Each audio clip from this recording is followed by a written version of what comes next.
जय माता दी।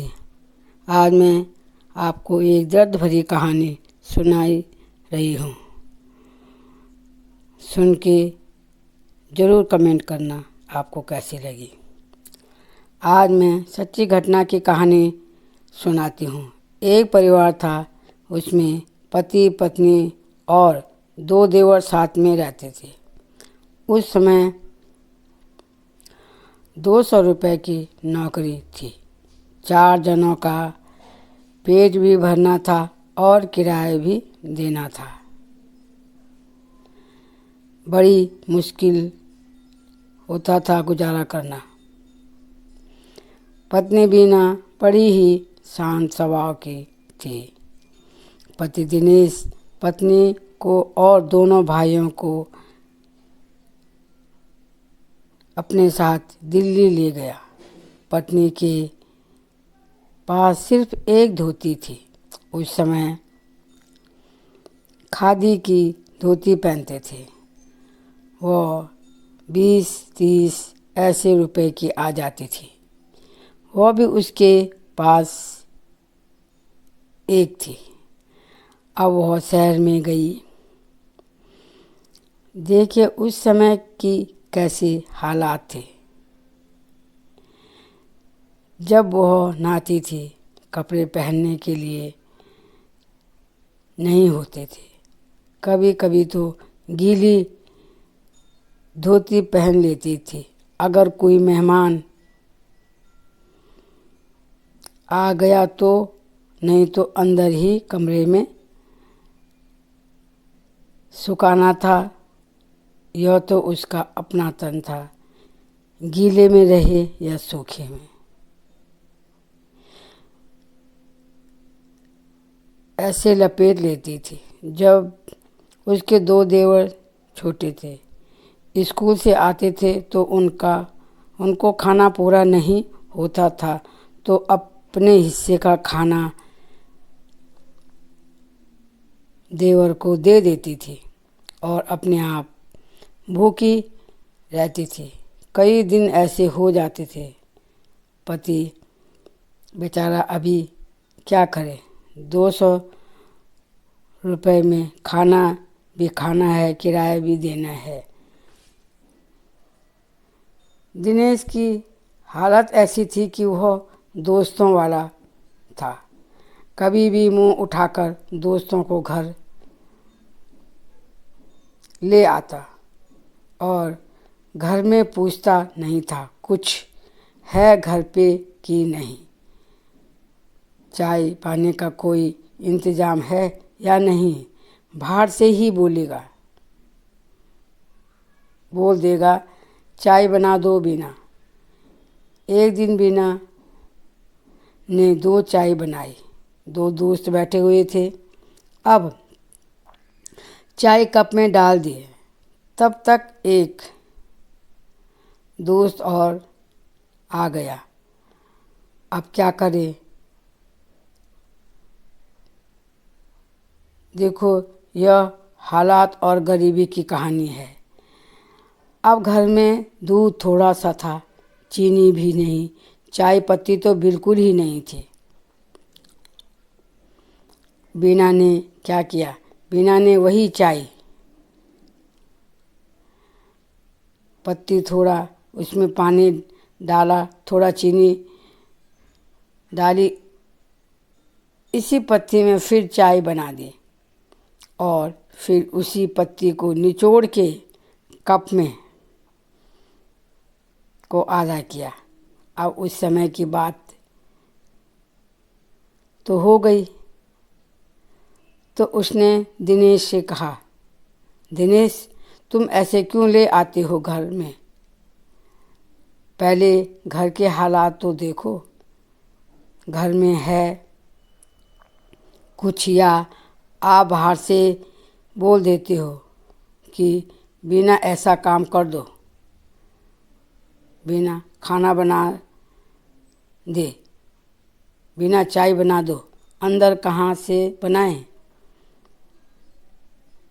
हम अंदर कुछ होता नहीं। पर दिनेश तो उस दिन चुप हो गया। दिनेश ने कुछ नहीं कहा। अब दूसरे दिन देवर के साथ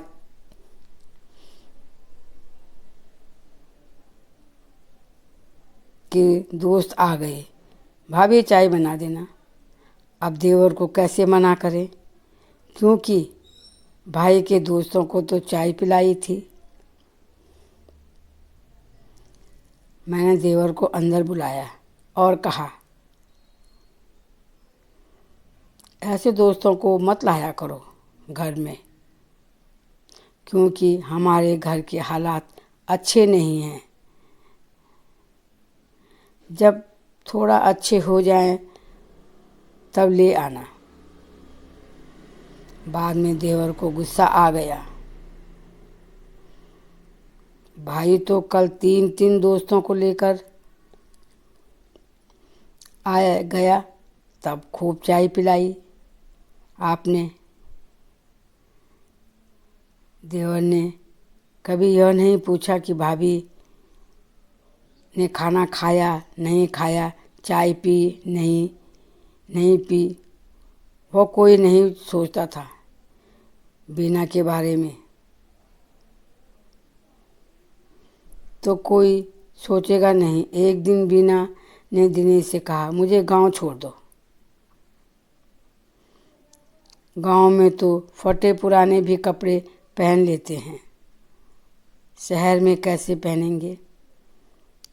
पहले तो है नहीं, कपड़े अगर होंगे तो कैसे पहनेंगे? अब बिना प्रेग्नेंट थे। दिनेश ने कहा, अभी यहीं रहो, रह लेंगे फिर देखते हैं। घर जाने की कुछ समय बाद बीना का लड़का हो गया। जितना परिवार बढ़ेगा उतनी समस्याएं बढ़ेंगी। वह तो उस जमाने में ऐसा था कि माँ ही अपना दूध पिलाती थी, नहीं तो बच्चों को बाहर से डब्बे का दूध, गाय का दूध कहाँ से पिलाएगा कोई। आज के समय में तो 4-4 हजार का दूध पी रहा है बच्चा, डब्बे का, 1 महीने में।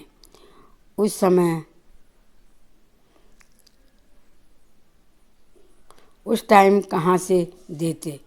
फिर धीरे धीरे दिन गुजरते गए।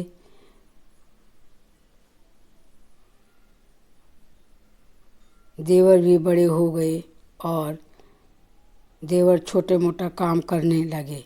फिर धीरे धीरे अपने आप सेट होने लगे। फिर बीना की लड़की हो गई दूसरी। 2-3 साल बाद तीसरा लड़का हो गया। 3 बच्चे हो गए बीना के। अब दिनेश की भी नौकरी थोड़ी अच्छी हो गई। 1000 रुपये तक ले रहा था, तब चल रहा था गुजारा और समय निकलता गया। बच्चे पढ़ने गए। धीरे धीरे बच्चे अपने पैरों में जब खड़े होने लगे, तब बच्चों ने धोखा देना शुरू कर दिया। सबसे पहले छोटे वाले ने अपने से नीचे वाली जात की लड़की से शादी कर दी और अलग चले गया। उस समय उसने माँ बाप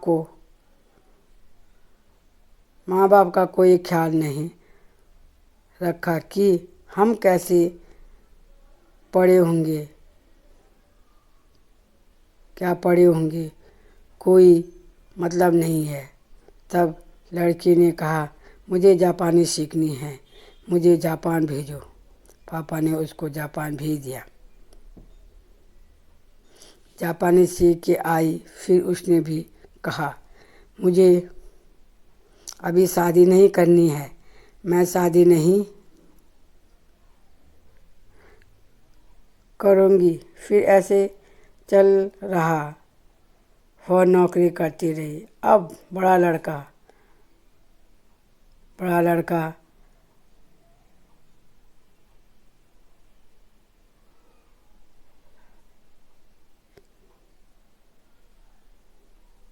अच्छा पढ़ा लिखा था। वो अफ्रीकन लड़कियों को ट्यूशन पढ़ाता था। एक दिन पता चला उसने अफ्रीकन लड़की से शादी कर दी, बिना माँ बाप पूछे। और दूसरे दिन कहा उसने मैसेज करने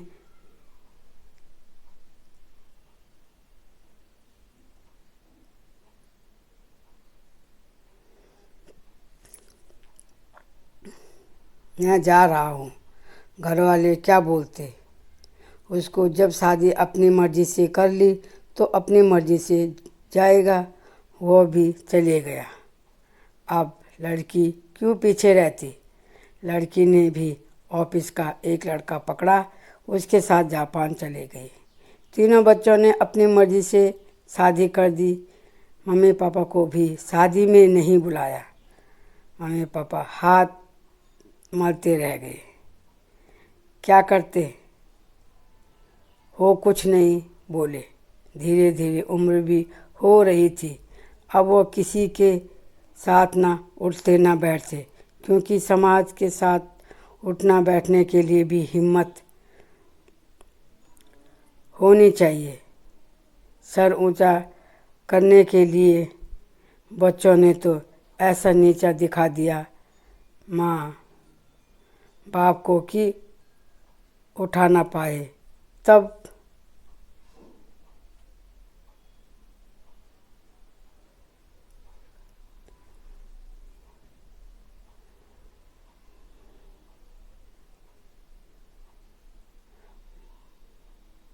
मैंने उससे समय कितनी कठिनाई माँ ने उस समय कितनी कठिनाई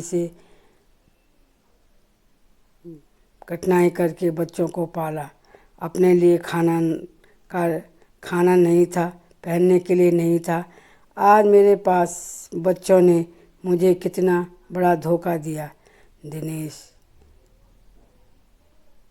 बीना को समझाता, हमारे भाग्य में यही था। होने दे, रहने दो, जाने दो उनको। पर माँ का दिल तो माँ का है। माँ तो रोती थी बच्चे के लिए, कभी आ जाएं, कुछ न दें, माँ बोल के चले जाएं। हम भी उनके पड़ोस में रहते थे, हमारे पास आकर बैठे रहते थे, रोते थे। पर इसमें कोई क्या कर सकता।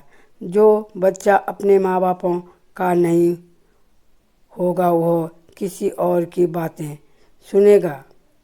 पर समय पलट के तो ज़रूर आता है। आज उन्होंने अपने माँ बापों को धोखा दिया, कल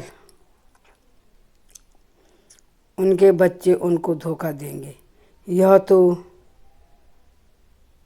पक्का है। जब साथ में बैठे रहते तो बिना पुरानी बातें लेकर बैठ जाती थी। कहती थी एक दिन की बात सुनाती हूँ। चाय ख़त्म हो गई थी। मैंने छन्नी में चाय पत्ती को निचोड़ कर दो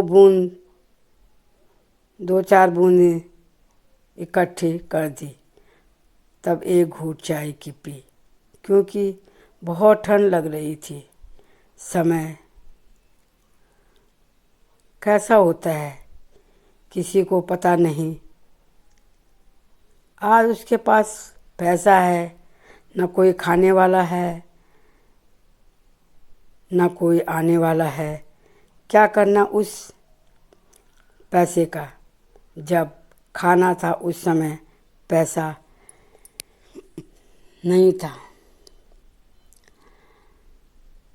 पर कुछ बच्चे कभी नहीं सोचते माँ बापों की।